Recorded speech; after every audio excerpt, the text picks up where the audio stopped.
kaçacağım o lacivert ülkeye, o hüzünç denizine uzayan iskeleye. Ansızın sormaksızın neler kalır geriye, ansızın sormaksızın neler kalır geriye.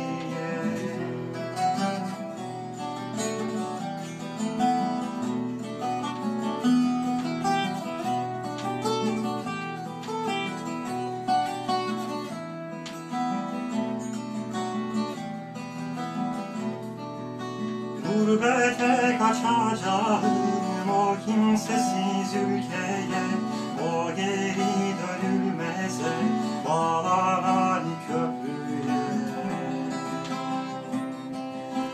Umarsız durmaksızın acılar tüketmeye, umarsız durmaksızın acılar tüketmeye.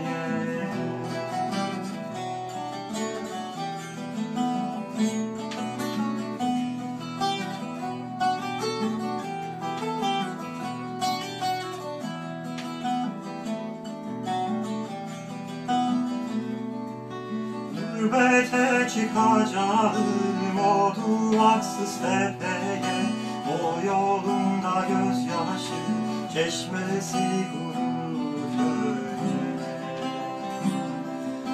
Kopup yalnızlığından, kopup sonsuzluğundan gurbete kaçacağım, gurbete tükenmeye.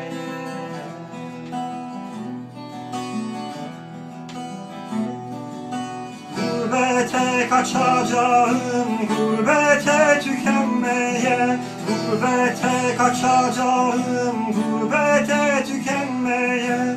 Kopup yalnızlığından, kopup sonsuzluğundan gurbete kaçacağım.